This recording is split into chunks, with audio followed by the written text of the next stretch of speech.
Olá, é com muito prazer que eu começo mais um Bancada TVI, agradecendo principalmente e contando com a sua participação. Você pode entrar em contato com a gente pelo telefone 22 3824 8651. Esse é o telefone da TVI. Você quer que eu repita, né? Já sei que você estava sem papel, sem caneta. Então pega aí papel e caneta que eu vou repetir. E enquanto isso, eu vou lembrar a vocês que nós estamos com um site novo. Nosso site está totalmente reformulado, você tem acesso às notícias de primeira mão. Já pegou papel e caneta? Então vamos lá, o telefone da TVI, canal 21, é DDD 22 3824 8651. Você que ainda não é nosso amigo no Face, também pode curtir a nossa fanpage e adicionar TVI Te Vejo Aqui. Adiciona na fanpage TVI Te Vejo Aqui e venha ser nosso amigo, além do site tvi21.com. Para você que não acompanha pelo canal 21 da RCA, da TV a cabo, você pode assistir pelo site tvi21.com. Lá você pode mandar sua dica de sugestão, de pedido de matéria, de entrevista, e você vai clicar e vai aparecer os programas da nossa rede que tem. Programa da Tia Rô com a Regiane Travassos, Encontro Marcado, tem o Nino Belliene, tem o Outdoor com o Vinícius, tem a parte de esporte com o nosso querido Bianchini, tem o André Ferreira em Ação também. Você clica lá e entra para poder ver os últimos vídeos postados, além de acompanhar ao vivo. Vamos ao tema de hoje? Pois é. Aproveitando essa temperatura aí, essa mudança de temperatura, a gente veio para falar um pouquinho sobre algumas doenças, né? Ambientes fechados, você que deixa a sua casa fechada, né, por muito tempo por causa do frio. Mas vamos falar principalmente sobre uma doença que tem assustado muitas pessoas, não só no interior, mas principalmente no estado do Rio, sobre a febre maculosa. E ao meu lado, o doutor Lauro Amaral e doutora Neide Novaes, para poder explicarem para a gente um pouquinho mais sobre o que é. Doutor Lauro, eu queria aproveitar, queria que o senhor explicasse para quem está em casa, principalmente, o que é a febre maculosa. Então, a febre maculosa é uma doença contagiosa, né? Não transmissível, de pessoa para pessoa não é transmissível, mas é uma doença contagiosa, infecto-contagiosa, relacionada particularmente ao ambiente, a alguns vetores que a gente encontra no ambiente, né? Aqui na região, a gente tem a informação de que ela está possivelmente ligada à presença de capivara, de rebanho bovino, possivelmente também com rebanho equino. Então, é uma doença que tem a participação desses animais no ambiente, a presença do homem nesse ambiente, com esses animais, o homem adquirindo essa doença contagiosa. E esse contágio acontece através de... É a famosa febre do doença do carrapato, não é? Isso aí. Por quê? Além da presença da capivara, do boi ou do cavalo, né, particularmente, principalmente esses três, eles precisam ter o carrapato. Então, a gente precisa dos animais, os animais têm o carrapato, e dentro do carrapato tem uma bactéria. O produto final é essa bactéria, o mais envolvido é essa bactéria. Então, quando o carrapato vai para picar o ser humano, vai se alimentar com o sangue do ser humano, né? Ele se alimenta com o sangue do boi, de capivara, de cavalo também, mas ele pode se alimentar com o nosso sangue também. Então, nessa dele picar, ele se aderir na nossa pele, ele começa a sugar o sangue e, ao mesmo tempo, ele inocula lá dentro, ele injeta na nossa pele uma bactéria, se o carrapato tiver essa bactéria. Porque nem todo carrapato também tem essa bactéria, a verdade é essa. Alguns carrapatos têm, outros carrapatos não têm. Não são todos, né? Não são todos, exatamente. Então ele vai ali sugando o sangue, leva um tempinho, não é uma coisa... Tem algum tempo estimado para realmente a pessoa ser contaminada por esse... Tem uma estimativa. A gente considera assim que precisa de pelo menos uns 4 horas de contato, aquele tempo que ele fica ali bem demorado, né? Não é uma coisa assim rápida, aquela picada rápida, não traria risco, digamos assim. Né? Então ele fica ali pelo menos umas 4 horas, ele vai se alimentando e ao mesmo tempo ele vai inoculando a bactéria no nosso organismo. Então se ele inocula uma quantidade significativa de bactéria, aí a doença começa a se desenvolver. Podendo ser mais leve ou podendo ser mais grave, aí vai depender de muitos fatores envolvidos aí. E como que se detecta principalmente? Tem como mascarar a doença ou é fácil para a equipe médica detectar essa doença? A questão do mascaramento é particularmente com a dengue, né? No sentido de que a febre maculosa ela é muito parecida com outras doenças que a gente tem nessa época do ano, no ano todo, né? No caso, a dengue a gente pode ter o ano todo. Mas a gripe, nessa época dos meses frios, né? A gente tem uma presença maior de gripe, que você falou das casas fechadas, dos ambientes fechados. Então, os sintomas da gripe são muito parecidos com os sintomas da febre maculosa no início da febre maculosa. É claro que a gripe, normalmente, ela se cura rapidamente, a pessoa sai bem da gripe, né? Então, tem aqueles sinais muito parecidos de febre, de cansaço, dor de cabeça, na gripe e também na febre maculosa. Então, tem esse mascaramento. Será que eu estou com gripe? Será que é febre maculosa? Será que é dengue, que também tem febre, também tem dor de cabeça? Aí, diferente da dengue, a febre maculosa ela vai evoluir um pouco, em alguns casos, ela pode evoluir com casos mais graves. Então, a pessoa realmente pode piorar, né? E aí, opa, então isso não deve ser dengue, isso não deve ser gripe comum.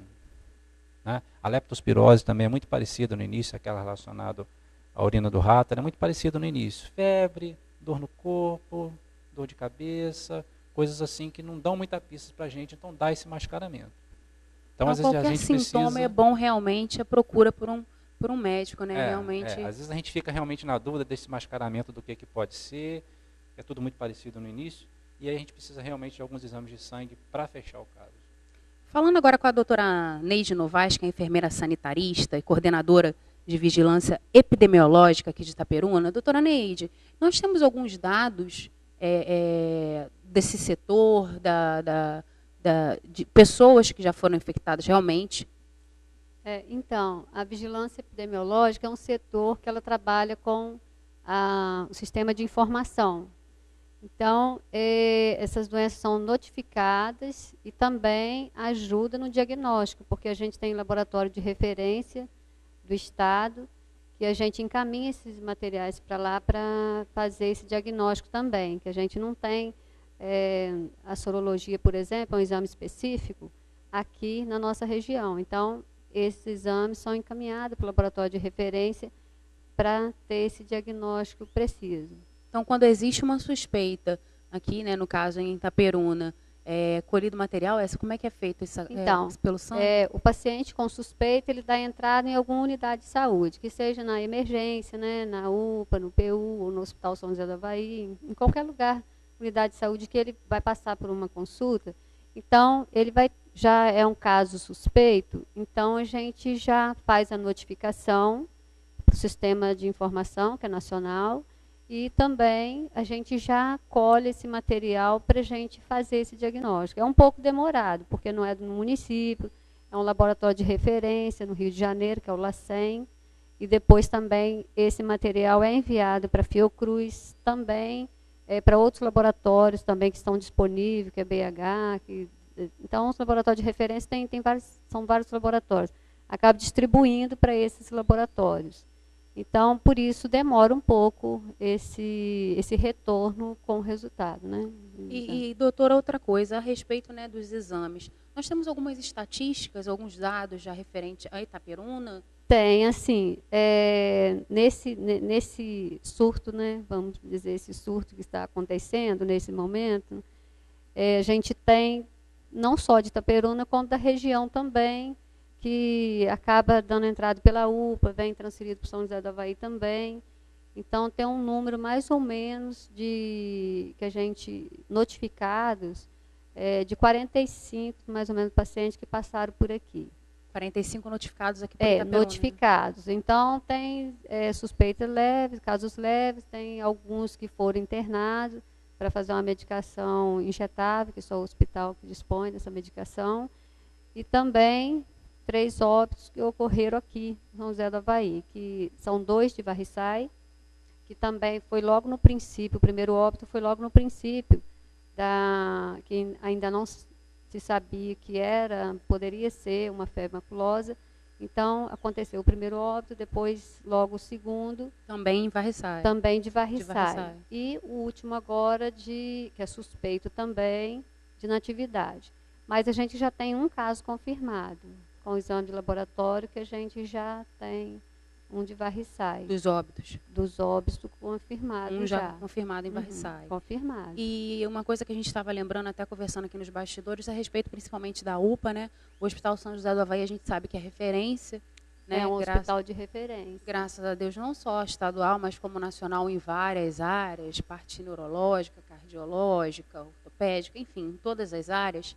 E a gente tem também a UPA, onde recebe bastante pacientes, né, que estão passando por Itaperuna, são pessoas vindas de fora, que procuram realmente, por não ter no município onde residem uma unidade de saúde de pronto atendimento, acabam vindo para cá. Por isso também que acaba envolvendo, né, pessoas de Varriçai, e as notificações são feitas aqui, né, pelo setor da Secretaria Municipal de Saúde, que é o setor epidemiológica, que é o setor da senhora, né? E então ao total 40 e mais suspeitas, ou menos 45 casos que a gente atendeu aqui. E demora um prazo de uns 10 dias para esses exames? Para os exames? É. Não, demora mais, porque assim, primeiro vão examinar o material que a gente encaminha, que é mais urgente, que são dos óbitos, para ver, né, se realmente está acontecendo aquela doença e esse óbito está relacionado com a doença. Então, primeiro vai ser examinado o óbito. Porque a doença não depende do exame para ser tratado. Então, tem que já começar o tratamento, é uma doença muito aguda, com evolução muito rápida, então, não depende do exame. O exame é só mesmo para saber o que está acontecendo, com diagnóstico de laboratório. Mas não depende do exame para o tratamento. Doutora Neide, a senhora como, né, enfermeira sanitarista, tem alguma característica, né, do paciente que acaba sendo acometido por essa doença? É mais população ribeirinha? Tem alguma característica assim? Até agora o que a gente observou, que os pacientes que foram a óbitos e aqueles que... Porque, na realidade, é o terceiro surto que a gente está presenciando, né, aqui na região. Porque teve um surto em 2008 em Porciúncula, depois um em 2011 e agora esse que é recente, né, de inatividade relacionado com Varriçai e alguns casos suspeitos também, às vezes de Porciúncula, nosso também já teve algum caso suspeito, a gente já teve óbito aqui em Itaperuna também, em 2012. Então, assim, esses óbitos envolvem mais assim, tá. pessoas então, idosas ou são mais jovens? Como é que é essa característica? Não, isso daí não depende assim, está relacionado à faixa etária, porque as pessoas mais expostas, a gente observa que eles foram lá pescar, né, na beira-rio, tomar banho de rio, então estava relacionado mais com o ambiente de beira-rio, de rio. Então a gente sabe que o carrapato, ele pode não estar só lá na beira-rio relacionado com a capivara, né, que a gente sabe que é um animal reservatório principal, mas também os animais igual o cavalo, que o entregador de leite, ele vem para dentro da cidade, esse cavalo está na beira-rio, ele acaba vindo para dentro da cidade, de carroça também, alguém que anda cavalo, cavalgada mesmo, que vem para dentro da cidade, ele acaba vindo trazendo também. Então, por isso a gente vê que o carrapato não é só de um animal. Então, o animal que está nesse ambiente, ele acaba sendo o bovino, o equino, o cão, que ele vai também nesse ambiente, ele volta trazendo. Então, não necessariamente as pessoas precisam ir até esse ambiente. Esses animais podem trazer o vetor para a gente. No caso, essas 3 suspeitas de óbito, no caso desse que já teve confirmado, a faixa etária é avançada ou teve algum mais novo? Não, tem diferença também de faixa etária, na faixa etária assim, na casa dos 20, 30, 50, então não tem assim, uma faixa etária certa. E também os casos suspeitos, a gente teve desde bebê de 8 meses até idoso. Bebê também, né? Uma família que mora assim, próximo à beira-rio.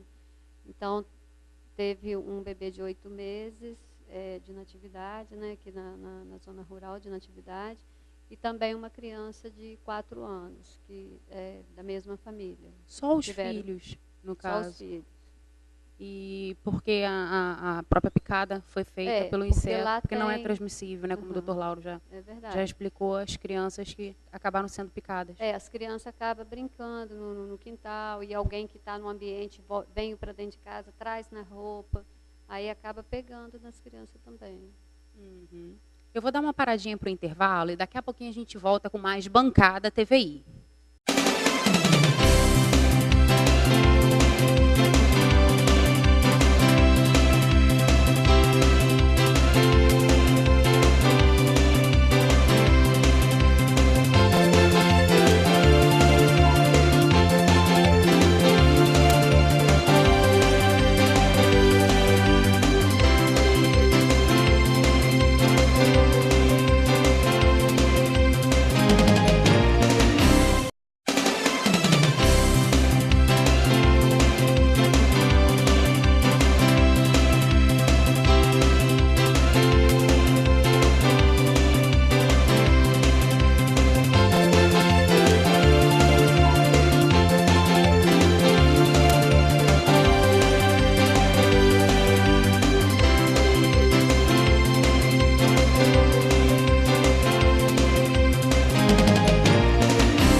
De volta com Bancada TVI, agradecendo a sua participação e a sua audiência. Mandar um abraço para Maria José Dias, do centro aqui de Itaperuna, acompanhando o nosso programa. Já foram mandadas algumas perguntas ao Dr. Lauro Amaral e à doutora Neide Novaes. Felipe Cordeiro, do bairro Capelinha, em Itaperuna. Aline Andrade, do bairro Cidade Nova. Juliana Barbosa, da Matinada. Eu estou recebendo algumas perguntas e ao decorrer do programa a gente vai fazendo, né, conforme for dando tempo. E Luiz Fernando de Boaventura, um abraço para o pessoal de Boaventura. Frederico Dias de Talva. Esses já foram separados praticamente, doutor Lauro, que estão fazendo perguntas, estão chegando muitas perguntas relacionadas ao tratamento, né? Então a gente vai aproveitar agora e eu queria que o senhor desse uma explicação de como que é feito esse tratamento. O tratamento ele é relativamente simples, né? Basicamente com antibiótico, que é a base do tratamento é um antibiótico realmente. É o que muda, é o que realmente pode mudar a condição da doença, é o antibiótico. Então, como a gente falou inicialmente, você pode ter casos, desde casos leves, a casos moderados e a casos graves, né? Para casos leves existe antibiótico de comprimido, que você usa via oral mesmo, e para casos leves a graves, a gente já recomenda usar antibiótico venoso. Faz a medicação na veia, que você tem mais segurança de que realmente o antibiótico vai estar lá dentro, vai estar sendo mais eficaz no tratamento. Então, os casos leves com antibiótico via oral, os casos moderados e graves com antibiótico venoso. Aí, para ser venoso, já precisa internar, né? Aí já envolve toda aquela dinâmica de você disponibilizar, ter a vaga para ser feita a internação, o paciente fica um período internado, né, recebendo essa medicação venosa, e aí no decorrer do tratamento, ele evoluindo bem, relativamente bem, né, ele não vai demorar para ter alta. Agora, a resposta ao tratamento é muito variável, né? Então a gente realmente precisa começar o antibiótico cedo, porque o atraso no diagnóstico também pode determinar a maior gravidade da doença, tá? Então a gente demora um pouco na suspeita, agora a gente já está mais atento com toda essa possibilidade. Então chega essa época do ano, a gente já fica mais atento realmente com a possibilidade do carrapato e com a possibilidade da doença associada. Então, relembrando, a gente lembra que nessa época do ano mais frio, né, tem mais carrapato, então as pessoas começam a apresentar aquele sintoma característico de febre, de cefaleia, de dor no corpo, pode aparecer umas manchinhas no corpo, tá? Em alguns casos aparece a manchinha no corpo, por isso que ela se chama maculosa, né? Febre maculosa. O paciente tem a febre e tem a mácula. Essas máculas seriam as manchinhas. Mas nem sempre aparece essa manchinha também. Então, mascara também aquilo que você falou. Nem sempre Nem pode sempre ser vai identificada ser- pela mancha. Isso, nem sempre ela vai ser maculosa, de ter a manchinha. Mas aí você tem a época do ano, tem o contato com o carrapato, frequentou o ambiente que a Neide falou, né? Então tem essas associações todas, aí você suspeita, você deve começar o tratamento. Porque se você fica esperando pelo diagnóstico do laboratório, pode ser tarde. Então você já começa o tratamento ou via oral nos casos leves e o antibiótico venoso nos casos graves. Quanto mais antes detectar e começar o tratamento, melhor é até para o resultado. Isso aí, melhora a resposta, porque senão o paciente começa a entrar no período de gravidade. Aí a doença já começa a afetar o pulmão, já pode afetar os rins, já pode afetar o sistema imunológico, a parte de coagulação do sangue, aí já vai apresentar complicações da doença, né? o antibiótico vai funcionar? Vai. Mas aí já não depende só do antibiótico, depende de todo um aparato de UTI, às vezes. Se chega nessa fase avançada, aí já não é só mais o antibiótico, precisa realmente de UTI, com todo esse aparato de centro de tratamento intensivo. Tem mais uma pergunta aqui também. Saulo Monês, do bairro Aeroporto, Cláudio Bastos, do bairro Boa Fortuna, eles estão querendo saber, em consideração, mais a respeito do tratamento em criança. É o mesmo tipo de tratamento? No caso, requer essa internação? Né? No caso, criança, um tem um filho com menos de 5 anos e o outro é bebê também. E eles têm essa preocupação. Com criança, o tratamento é um pouco diferente, doutor? Então, vai ser novamente aquela classificação de casos leves, moderados a graves. Casos leves, a gente tem a medicação para fazer via oral, tá? Tem alguns comprimidos disponíveis para criança, um tratamento um pouco diferenciado, tem alguns antibióticos que a gente não pode usar em criança, mas tem as opções de antibiótico para criança, para ser usado na febre maculosa. Reduz um pouco as opções, tem que ficar atento à questão da dosagem, porque criança a dosagem é sempre menor, né? E a medicação venosa também é disponível com a dose um pouco menor.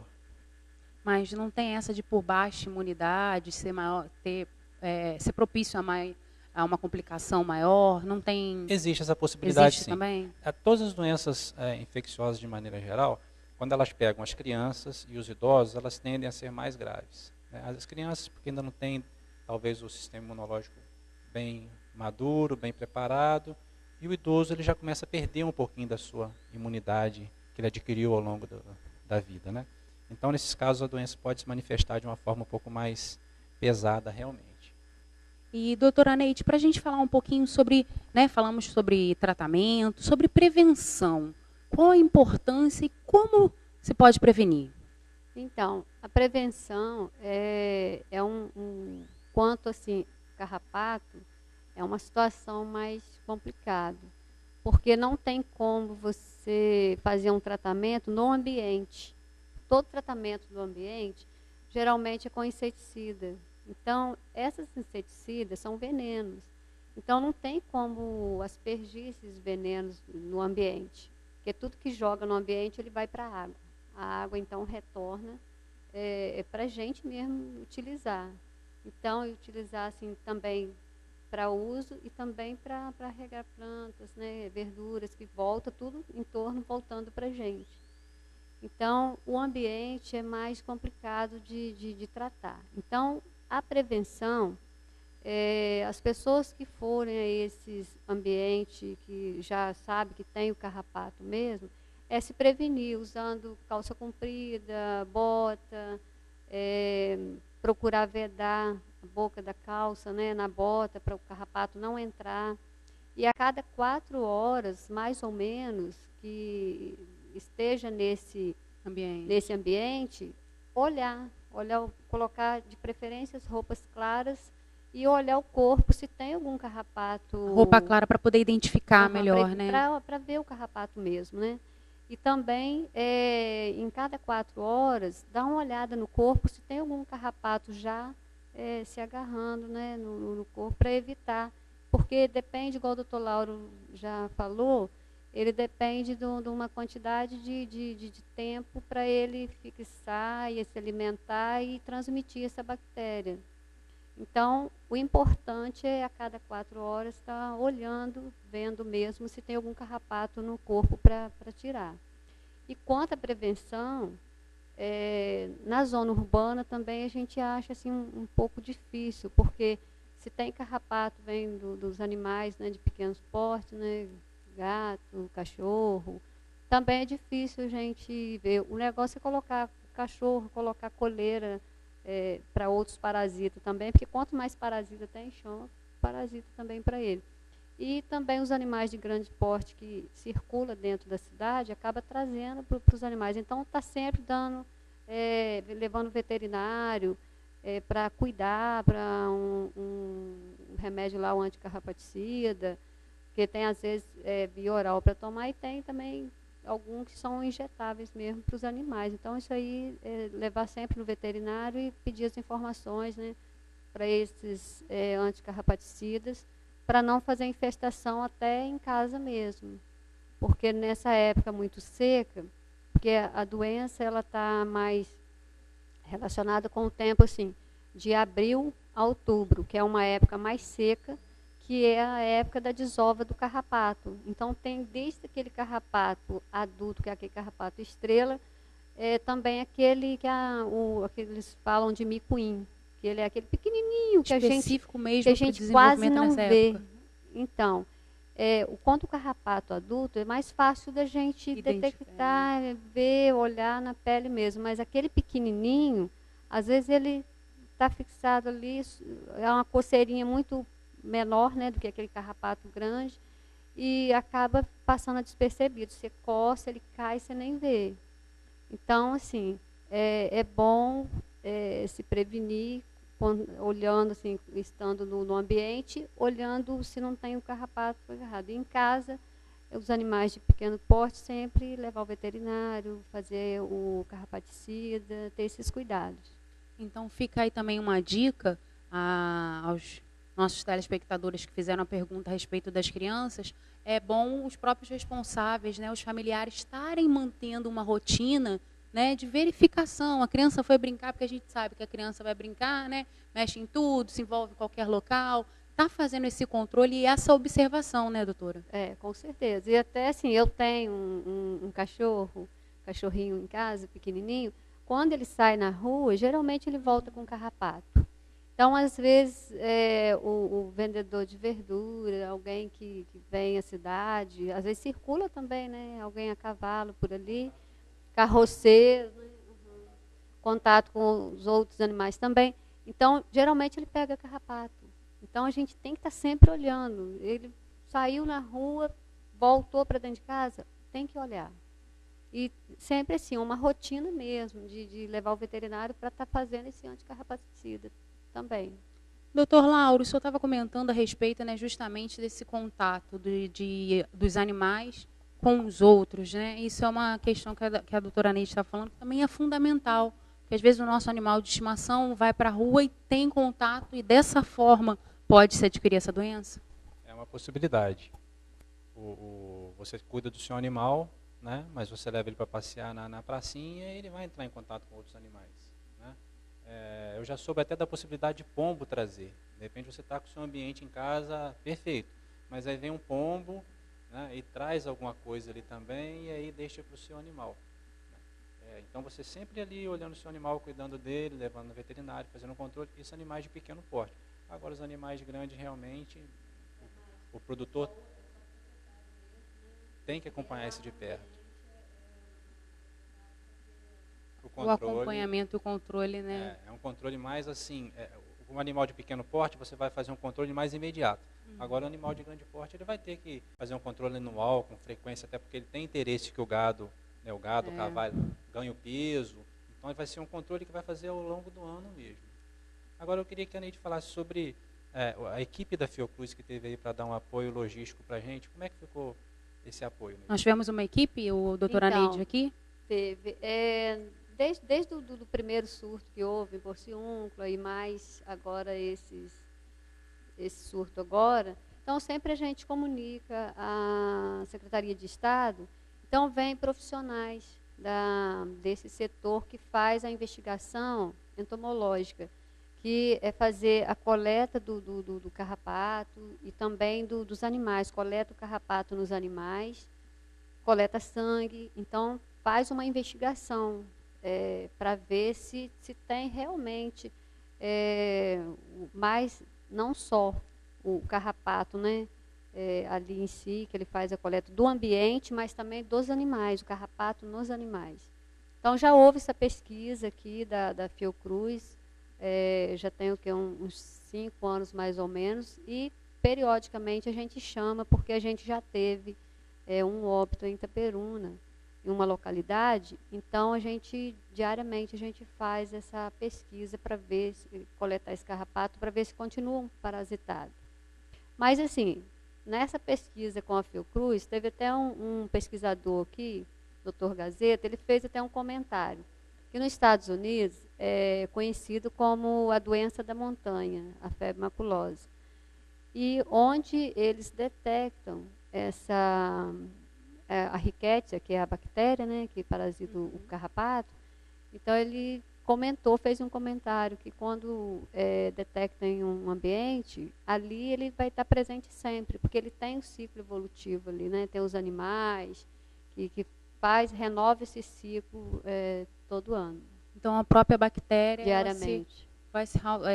Nesse ciclo, ela se auto-renova. Com certeza. Então, por isso, a prevenção, não tem outra coisa que pode ser feito, é se prevenir mesmo.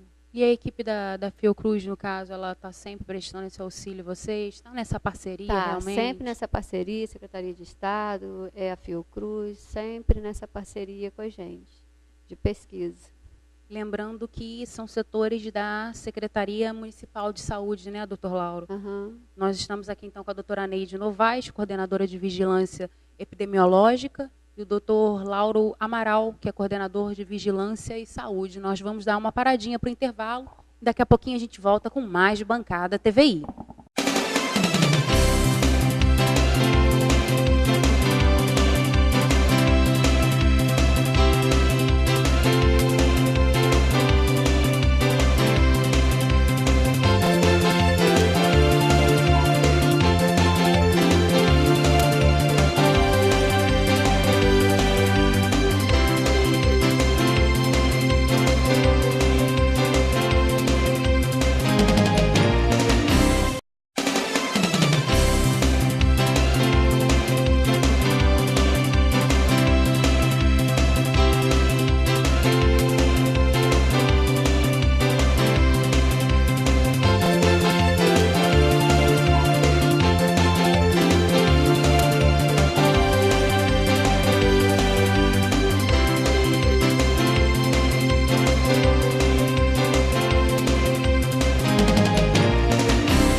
De volta com Bancada TVI, agradecendo a sua colaboração, lembrando que o nosso site, você pode acompanhar, para você que não tem ainda o canal 21 da TV a cabo pela RCA, você acompanha pelo site tvi21.com.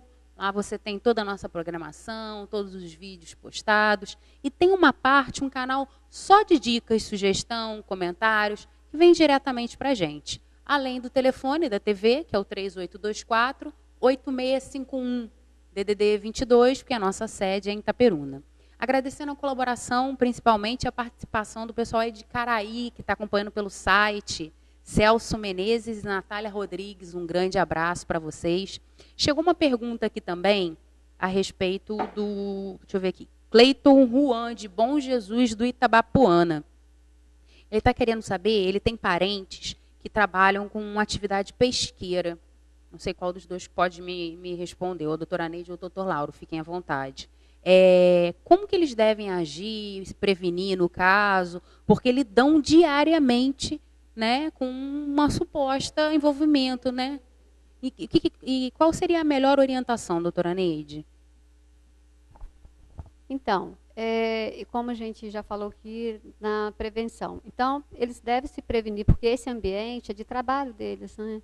Que estão diariamente na pesca, tá sempre na beira-rio, onde, às vezes, lugar de ambiente de matas, né, que a gente considera mais onde tem o carrapato mesmo.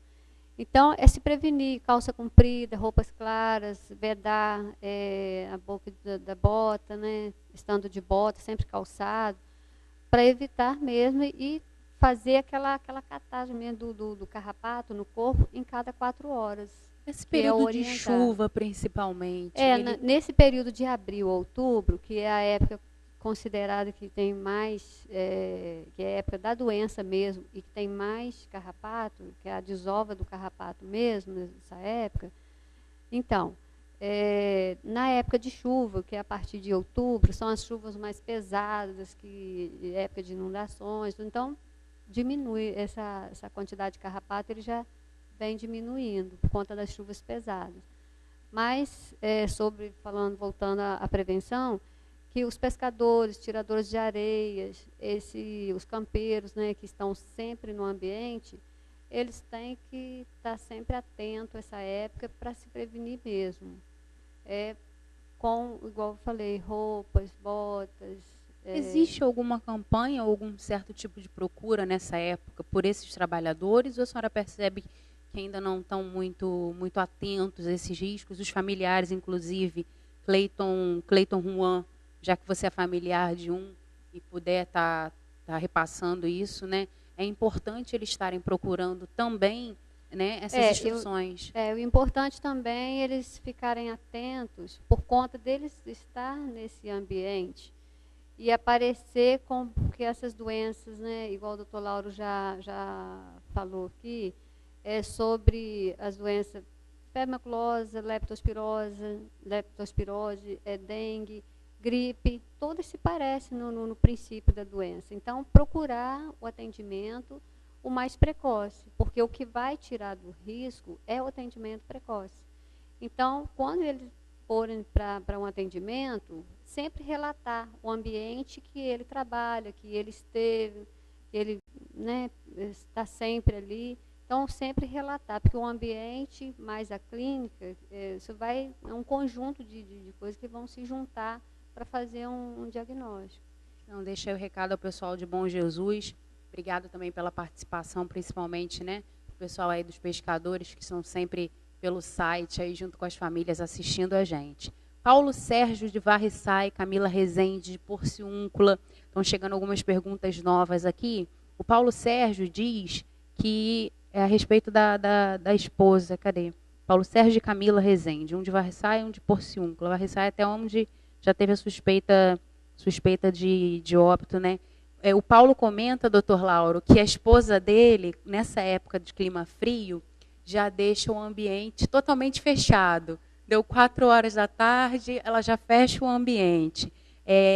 Aumenta o risco de alguma contaminação, de algum desenvolvimento de alguma bactéria? O que o senhor faz de alerta, principalmente para as pessoas que já procuram se aquecer nesse frio, mas fechando a casa, o ambiente todo?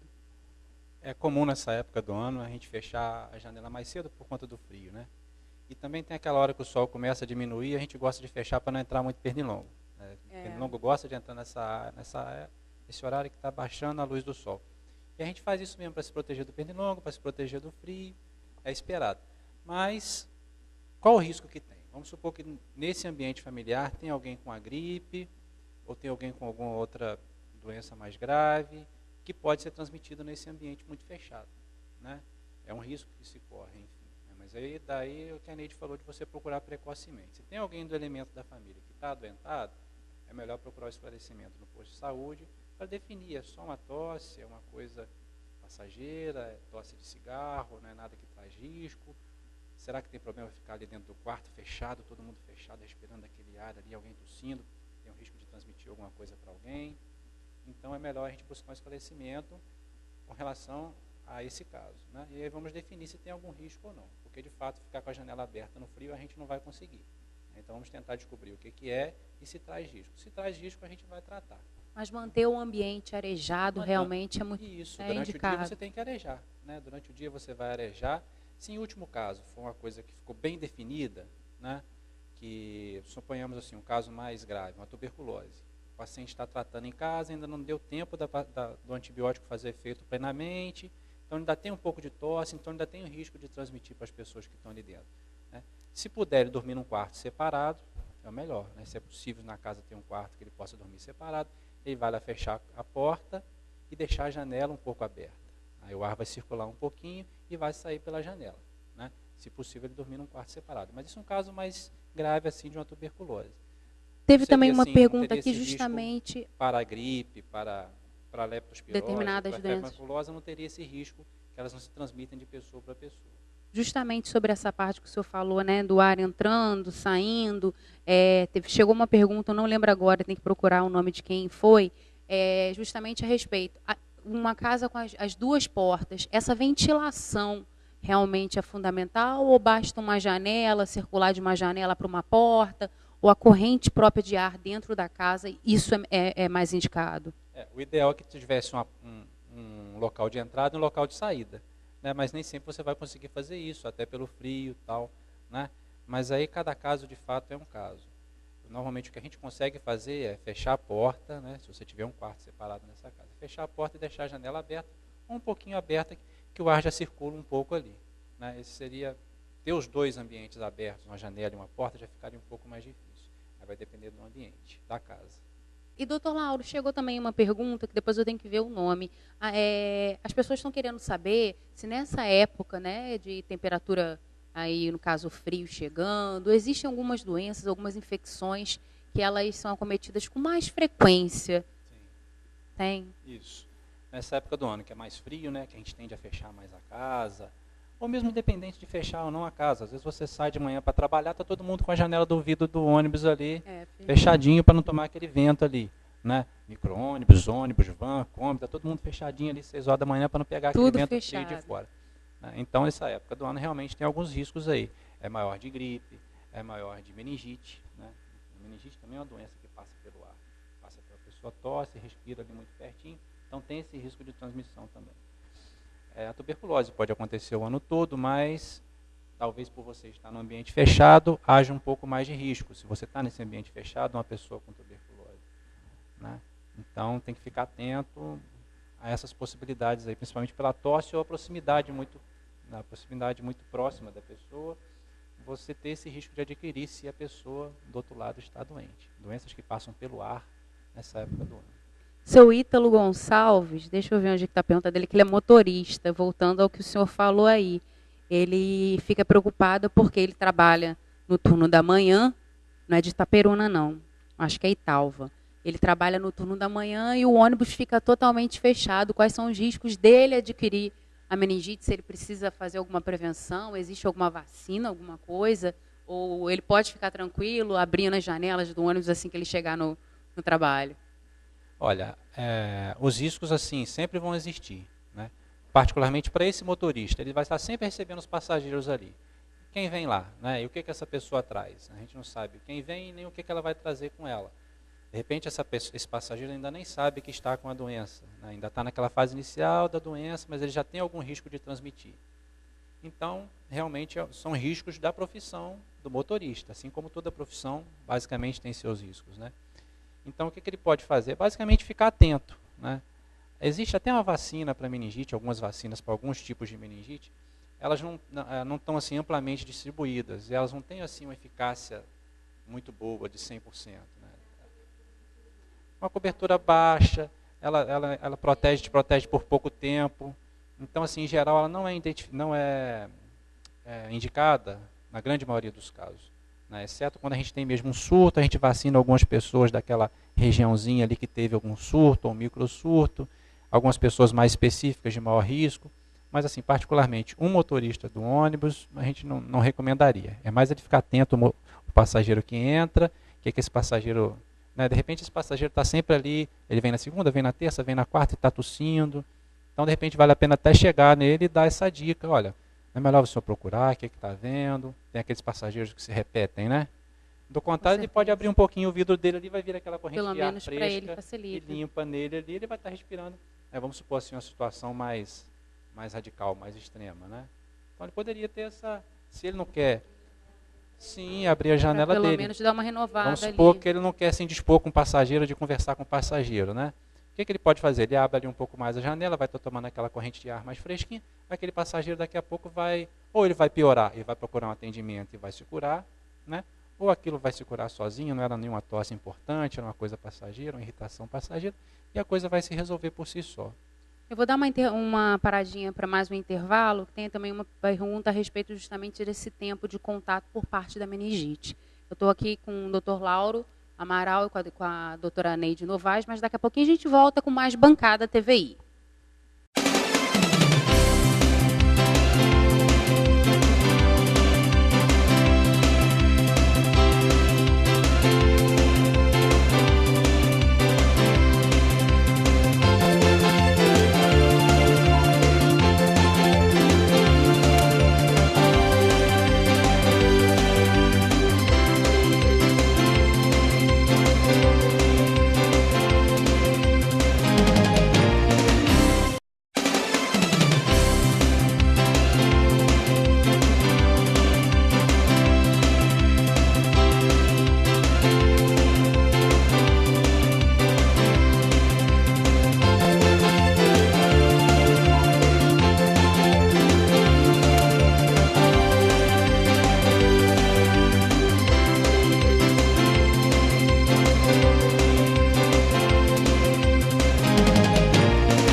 volta com Bancada TVI, hoje aproveitando aqui a presença dos nossos especialistas, Dr. Lauro Amaral, coordenador de Vigilância e Saúde, que também é médico infectologista, a enfermeira sanitarista ao meu lado aqui, doutora Neide Novaes, coordenadora de Vigilância Epidemiológica, né? São setores da Secretaria Municipal de Saúde, aproveitando aí agradecer a todos da Secretaria, mandar um abraço a todos os funcionários do hospital, as meninas do ambulatório, do AIS, do Centro Ortopédico, que estão sempre assistindo o nosso programa, e principalmente você que está acompanhando pelo site. Teve gente de Caraí já mandando pergunta, continue mandando, interage com a gente. No nosso site também, tvi21.com, ele está novinho, tem uma parte só para você comentar, fazer sua sugestão, entrar em contato com a gente. Se você tem alguma crítica, algum elogio, de repente seu bairro está passando por algum problema, ou já resolveram um problema do seu bairro, da sua rua, entra, acessa o site tvi21.com e com certeza a nossa equipe de jornalismo vai até você. Voltando aqui com o Dr. Lauro, tem uma pergunta para a gente poder continuar, antes das considerações finais, Dr. Lauro, a respeito ainda de meningite, se tem um tempo, né, porque como o senhor estava comentando, o carrapato, por exemplo, 4 horas em contato. Eu sei que teve uma época que a gente estava comentando a respeito das pessoas que estavam entrando em locais com águas contaminadas, né? O tempo do contato realmente para ter acabar sendo ter esse contágio. No caso da meningite, né, desse motorista, tem algum tempo realmente de contato no ambiente para a pessoa estar adquirindo essa infecção ou não? Especificamente da meningite? É. Então, só voltar um pouquinho na questão da febre maculosa. Então, a febre maculosa está bem relacionada com o carrapato, isso já se sabe, já se fechou, né? E possivelmente, bem possivelmente, relacionada com a capivara, com o rebanho bovino e com os cavalos também. Não necessariamente, não com a água do rio, não com a água do ribeirão, mas a capivara gosta de frequentar esses ambientes. E esses animais não estão só na zona rural, mas eles podem vir para a zona urbana também. Em Itapiruna nós temos um leito de rio grande, nós temos as ilhas, a margem de rio que fica baixa nessa época do ano. Então a capivara pode vir para cá também, pode vir para dentro da cidade. Dentro da Lagoa Rodrigo de Freitas, lá no ponto turístico do Rio de Janeiro, tem capivara na Lagoa Rodrigo de Freitas. Então a doença pode vir até a gente, não é só a gente que vai até ela, né? É uma doença que não é mais só rural, já é uma doença urbana também, né? O pombo pode trazer o carrapato, enfim, então existem esses riscos aí, esses fatores de risco. Agora, para o caso da meningite, que já é uma outra doença, existe assim um tempo de contato mínimo. Não basta assim eu me aproximar rapidamente da pessoa, eu já tenho aquele risco. Não, você precisa ter um contato um pouco mais íntimo, no mesmo ambiente, mais prolongado. Tem que ter uma certa proximidade, né? Um tempo mínimo aí, talvez os contatos de 4 dias, 5, 7 dias. Você está próximo daquela pessoa cerca de 4, 6 horas também durante o dia. Dormir no mesmo ambiente. As salas de aulas também, as salas de aula, vamos supor, nessa época do ano, está muito fechado por conta do frio. Né? Então a criança fica ali dentro das 7 da manhã até meio-dia, não sei. Né? E a criancinha está ali dentro. Pois é. A professora ficou atenta que tem uma criança ali diferente, ela vai lá, abre a janela, ou então pergunta para essa criança como é que ela está, talvez seja melhor essa criança voltar para casa se a professora desconfiou de alguma coisa. Né? Essas são formas que a gente tem de se proteger, de não ficar muito tempo em contato com essas pessoas de risco, que a gente não sabe bem quem é de risco. Né? Mas se o contato for prolongado, aí já traz algum risco para você. Né? Eu imagino que aquela pessoa ali tem algum risco, mas o contato que eu tive com ela foi rápido, então não vai trazer risco para mim. Eu desconfio que aquela pessoa ali tem algum risco. Então eu não vou ter contato prolongado com ela para não me trazer risco. Né? Vou fazer o que eu tenho que fazer ali, no nosso caso eu vou atender, ou eu vou naquela sala de aula, vou ter aquele curso rápido, não sei, é uma possibilidade assim. Né? Mas nada muito prolongado, porque realmente os contatos prolongados por 3, 4, 5 dias é que vão trazer algum risco de meningite. Agora, existem algumas medicações que você pode fazer também para se proteger. Além da vacina que a gente falou em alguns casos, existem algumas medicações que você pode dar em casos específicos para proteger o pessoal da família. Os contatos, que a gente chama de contactantes, aquela pessoa que ficou doente. A Neide administra... convivem, né, com frequência com essas pessoas. Convivem frequentemente com aquela pessoa. A Neide administra essa parte na Secretaria de Saúde. Eu gostaria que ela falasse um pouco para a gente. Comenta com a gente, então, um pouquinho, Neide, porque tem muito disso, né? Os familiares não podem abrir mão, né, dessa ajuda ao paciente. E como é que é feito esse suporte? Então, quando acontece, né, uma meningite bacteriana, que a gente fala que ela é contagiosa, então, quando tem esse caso, a gente procura os contactantes. Se for escola, o domicílio, profissionais de saúde, a gente sabe que não tem essa necessidade, porque ele vai ter um tempo assim, muito curto com o paciente, e também ele está ali, tem que se proteger, e também a gente sabe que na hora que o paciente já chega ao hospital, ele já entra com o medicamento. Então, não tem essa necessidade. Mas os contactantes domiciliares, que dormem no mesmo ambiente, estuda na mesma sala, que está a parte da manhã toda, é uma sala fechada, que tem, às vezes, uma porta só de entrada. Já houve um fato de uma criança ter meningite, em uma sala de aula que ela só tinha a porta de entrada. Então, isso daí é uma coisa muito importante. Na época do inverno, a gente precisa estar atento às escolas. A criança tem que ir de casaco e deixar as portas, janelas abertas para circular o ar, né? Ter uma circulação boa ali, a sala bem arejada. Isso aí é importante. E não adianta também nem manter o ar-condicionado no aquecedor, Não, porque melhor, também tem que ter uma limpeza. Também tem que ter. Então, é melhor janelas abertas, sala ventilada. Vai de casaco, mas deixa a janela aberta. Porque, às vezes, fecha para aquecer. O melhor remédio não é esse, é fechar para aquecer. É melhor estar de casaco e a sala aberta com ventilação e um ar fresquinho, isso é muito bom. E quanto, assim, à profilaxia de contactante, então, as pessoas que dormiram no mesmo ambiente, namorados, né, que tiveram contato íntimos, então, esses são os contactantes que a gente precisa fazer esse medicamento. Quanto mais rápido fazer o medicamento, melhor. A gente vai conter essa doença para não fazer surto. Porque se a gente não faz o medicamento profilático, ele pode fazer um surto da doença. Então, a gente, logo o detector já tem um diagnóstico clínico ou laboratorial, a gente já entra com a medicação. E a medicação sempre está disponível na vigilância epidemiológica, sempre o hospital entra em contato com a vigilância, a gente está notificando, vai atrás dos contatos para fazer a medicação. Muito critério, porque às vezes assim, pessoas sem necessidade ficam querendo o medicamento. É um medicamento específico, ele só serve para isso, ele não é um medicamento comum não há do necessidade mercado. De quem não precisa, né, e também, sim, o medicamento é específico, ele é difícil encontrar no mercado. Então, a gente precisa ter critério mesmo nessa profilaxia com esses contactantes. Eu estou recebendo algumas perguntas. Eu acho que se deixar, eu vou ficar com o doutor Lauro, com a doutora Neide. Eu acho que a programação inteira, 24 horas, né? Porque estou querendo saber de dengue, estão querendo saber de várias perguntas aqui, mas eu prometo que a gente vai tentar conciliar um novo programa com eles, numa nova data, assim como eu fiz com o doutor Agostinho, que semana que vem, com certeza, a gente vai estar para falar aí mais de doação de órgãos, né, de transplante. Então, eu vou agradecendo algumas participações. Não vai dar para responder tudo num programa só, que o meu diretor daqui a pouco vai puxar a minha orelha. E a gente tem uma grade de programação. Mas eu agradeço muito, principalmente ao pessoal que está assistindo. Além do canal a cabo, né, pelo canal 21 da RCA, pelo site, porque está chegando perguntas de Iguaçuí, né, Espírito Santo. Então, eu agradeço demais a vocês. Depois eu vou entrar também no Face. A gente vai ter a nossa fanpage lá com algumas informações, né, postando algumas matérias realmente sobre esse nosso bate-papo, mas obrigada aí pela audiência de vocês. E antes da gente já chegar nas considerações finais, doutora Neide, eu queria, né, deixar aqui esse espaço aberto para ver se a senhora quer fazer alguma consideração, algum alerta ou algum trabalho que esteja sendo feito pelo setor de epidemiologia, que seja importante a gente estar frisando aqui. Então, o que a preocupação, né, de todos os anos é em relação quanto à dengue. Então, a dengue, quando a gente vê que tem epidemia, aí está todo mundo preocupado, todo mundo se prevenindo.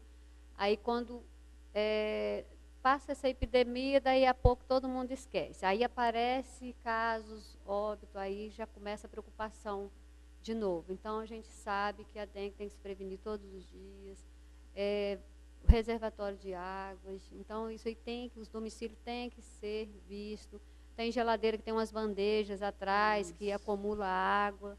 Então, tem que ficar atento, porque é uma doença, assim, a gente sabe que está relacionado com a época quente, verão, mas na nossa região, que é muito quente, considerado, né, bastante quente, então é uma doença do ano todo, tem que ter o cuidado mesmo, é a prevenção, é domiciliar. A gente sabe que a maioria dos focos, 90%, considerando, são domiciliares, então o domicílio tem que estar sempre atento.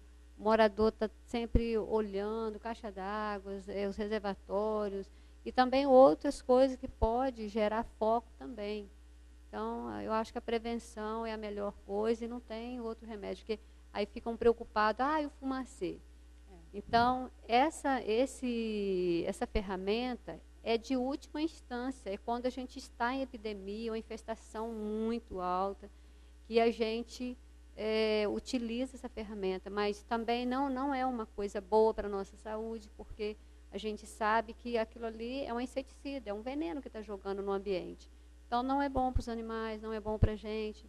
O melhor remédio mesmo é cuidar do domicílio. Uma coisa que a senhora lembrou bem, que eu acho muito importante a gente lembrar aos telespectadores, é que, principalmente, a parte da geladeira com esse reservatório, não só em época de calor, né, que você deixa ali. As pessoas são pequenos detalhes. São pequenos detalhes. Não é? Então, assim, tudo no ambiente, lixo.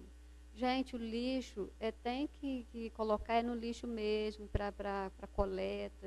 Terreno baldio, às vezes uma tampa de garrafa, uma casca de ovo, um plástico que cai ali, ele demora a se deteriorar. Então, ele forma um foco. Toda chuva que vem, aquele colo que o plástico está tendo ali, ele é um foco ativo. Então, assim, a gente vê que no cemitério, assim, a gente vê aqueles potes, aqueles vasos que levam com flores. Então, você entorna um reservatóriozinho daquele, tem milhões de larvas ali para se transformar em vetor da dengue. Então, é importante. Então, isso tudo tem que ter o cuidado.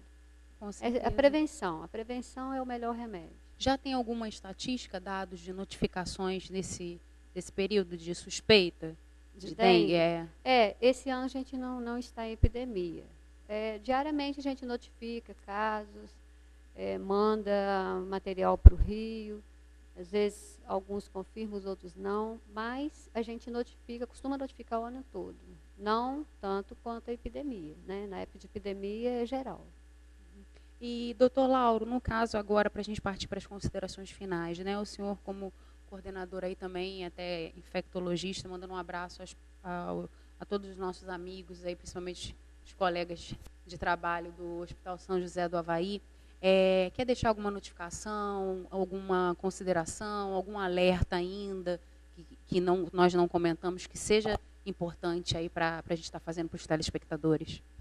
Então, basicamente, frisar para aquelas pessoas que tenham assim, algum risco ocupacional, que a Neide lembrou, né? As pessoas que trabalham próximo ao rio, na beira do rio, os pescadores, as pessoas que retiram areia, o campeiro, né, que tem o contato com o animal, o pecuarista, o peão, que tem contato com os animais, que tem o carrapato. Então, tem que estar sempre olhando para a roupa. Se aparecer o carrapato, rapidamente retirar, não deixar o carrapato ficar muito tempo, né? Se por acaso ter aqueles sintomas sugestivos de febre maculosa, né? Febre, a dorzinha de cabeça, a dor no corpo estranha, então procurar orientação no serviço de saúde. Com relação à capivara, não é permitido por lei até o momento. Foi bom o senhor falar. Me perguntaram aqui, Newton Cruz Fonseca, se isso é uma polêmica, né, praticamente, se não é mais aconselhável matar uma capivara. Eu acredito que o senhor, como médico, não vai dar muito, né, a resposta, principalmente esse sacrifício aí de animais, eu acho que não está muito certo. Mas ele acaba perguntando sobre, né? A gente até o momento, a capivara é um animal possível, né? Mas o carrapato também está no boi, está no cavalo. Se fosse teria que matar todos. Exato, não vai ter como a gente eliminar os animais e eliminar todo o carrapato do planeta, da região, não tem como. A gente vai convivendo com isso aí. É claro que se o gado está muito infestado de carrapato, o produtor vai lá e vai fazer o controle com o carrapaticida que ele usa, vai diminuir aquilo ali. Agora, a capivara até o momento não tem uma lei que te permita fazer esse abate, né, ir lá e matar, eliminar a capivara. É proibida por lei. O IBAMA proíbe que você faça caçada de capivara.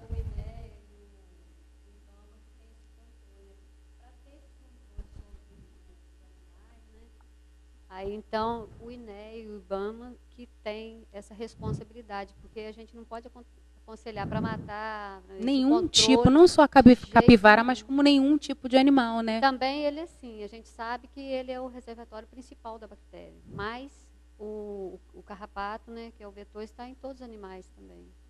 Então, assim, para essa população enorme de capivara, igual a gente vê, sempre a gente, quando está assim, em contato com o pessoal da região que está acontecendo surto, sempre eles falam que à noite, na beira-rio, dentro da cidade, pode olhar que tem muitas capivaras que frequentam ali.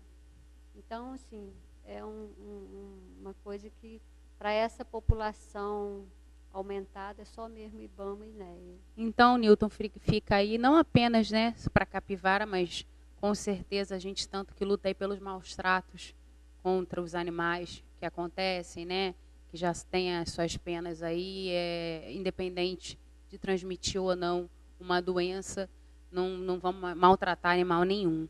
E fica aqui, tem mais uma aqui, rapidinho, doutora Neide, a respeito dos centros de hidratação, voltando a falar de dengue, para a gente poder estar finalizando. Aqui em Itaperuna nós temos, como é que é esse trabalho? Agora com o secretário de Saúde, né, doutor Juliano, o superintendente, doutor Elias Daruiz, esse ano com a reabertura do PU, então a gente, falando em dengue, a gente tem 2 centros de hidratação, que é um centro de hidratação na UPA, e a gente tem mais um esse ano também, que foi reaberto o PU, né, o antigo PU, e também tem um centro de hidratação também para caso de aumento de casos de dengue, ou até epidemia, que é mais um setor de emergência também para fazer a hidratação da dengue. Porque o que tira de risco é a hidratação, o tratamento precoce.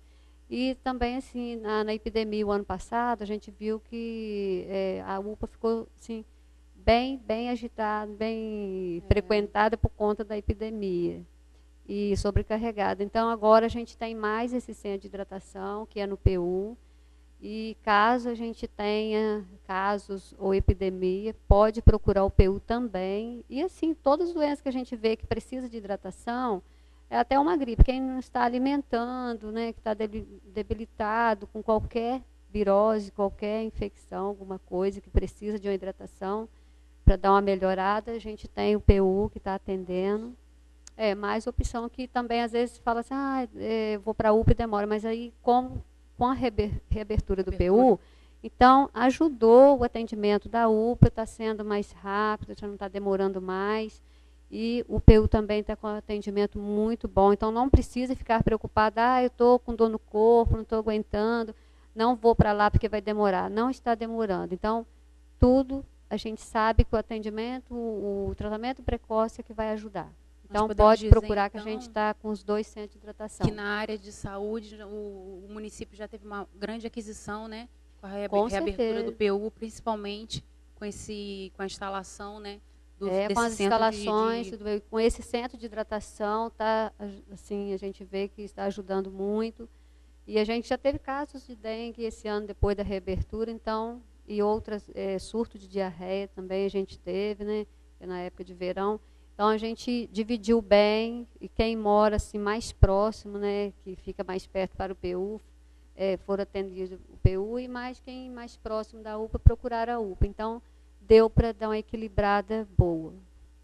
Quero agradecer a participação de todos vocês. A gente vai ter que abrir um outro espaço aí, vou ter que falar com o diretor para chamar novamente o doutor Lauro e a doutora Neide. Eu queria agradecer, Neide, porque eu sei que o tempo é corrido, que você se envolve com com vários projetos. Muito obrigada pela sua participação, viu, por ter atendido também a gente, porque perturbamos muito a Neide. Não, fica à vontade. E assim, quando precisar, a gente coloca à disposição, e sempre que puder, a gente vem discutir alguma coisa. E com certeza pode contar com a gente aqui, TVI, Canal 21. Doutor Lauro, queria aproveitar também que o senhor tem uma luta aí também como intensivista do Hospital São José do Avaí, é plantão, é a coordenação. Então, obrigada por ter atendido aí ao nosso convite, por estar participando com a gente, viu? E o que precisar aí da TVI também pode contar com a gente. Às vezes a gente demora um pouquinho, mas a gente vem, né, Neide?